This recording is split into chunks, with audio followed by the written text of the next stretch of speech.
Hi, I'm Andy Magruder with the law firm of Wilkinson Magruder, your local disability attorneys. And I'm here with my partner today, Les Wilkinson, to answer some commonly asked questions about the Social Security disability process. Les, as you know, there are a lot of forms that claimants have to complete when they file their application for Social Security disability. You're going to talk today about what is the function report. What's the purpose and the importance of the function report in an application for Social Security disability? Well, Andy, the function report, which I'm holding up in my hand, it's form number SSA 3373. You will get this when you apply for Social Security disability. The state agency will send you this. And this is a very important form. And a lot of people complete this, they sit down there and they just check, fill out stuff, and they don't think about it. But how would Social Security use this form? Well, the state agency goes through it and says, well, you said you didn't have any problems bathing, you didn't have any problems feeding yourself, you could shave yourself, you're able to take care of pets without any trouble, you're able to drive in the car, you go shopping, you go to church, you go to do housework and yard work. And a lot of people just sort of think this is a meaningless form, so they don't take time to consider what they put on it. But it's very important that when you apply for Social Security disability and the state agency sends you this form, you sit down there and you consider what you're going to put on it and be very careful.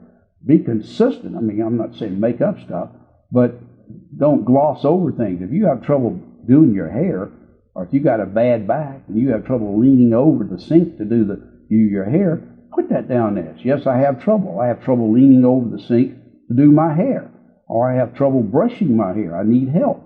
And because if you say you don't have any trouble, then you get to the hearing and you tell the judge, I can't bend over the sink to do my hair. Well, the judge will have read this function report, and then when you get an unfavorable decision, the judge will cite this function report as your testimony, because what you say in this report is your testimony. So Les, let me ask you, when a client comes in your office and you're preparing for the hearing, and we've reviewed the function reports, and you see that the claimant who didn't have you as their attorney to begin with did a sloppy job completing the function report and didn't list in detail the limitations they had, and that might be an issue at the hearing. How do you address that with the client? How do you try to remedy that at the hearing?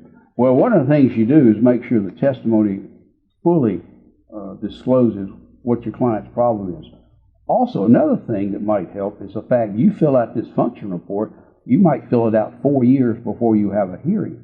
So your condition in the meantime has gotten worse, that your arthritis in your back and the herniated disc got worse, the pain's gotten worse. And so where you were able to bend over and do your hair when you did the function report, at the time you get to the hearing, 4 years later, you're not able to do that. And we know that most conditions deteriorate over time. So if you got a bad back, in 4 years it's going to be worse. And so sometimes we can sort of not say smooth over, but we can explain the function report in your favor.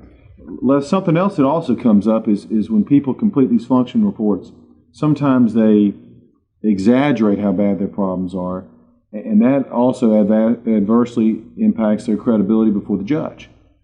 Right. How do you advise a client on that? Well, sometimes the function report, you would think they couldn't get out of bed.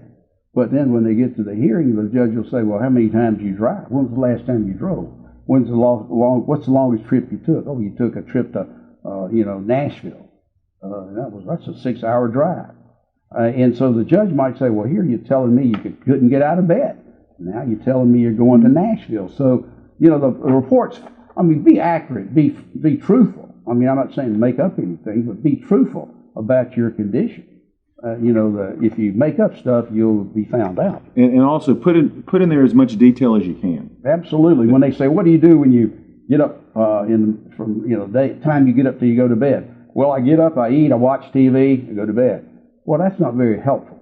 So, if you get up and it takes you 30 minutes to get out of bed because of your pain, we'll say that. Then if you say, well, when I take my medicine, it causes me to be sleepy, I have to lay down and take a nap.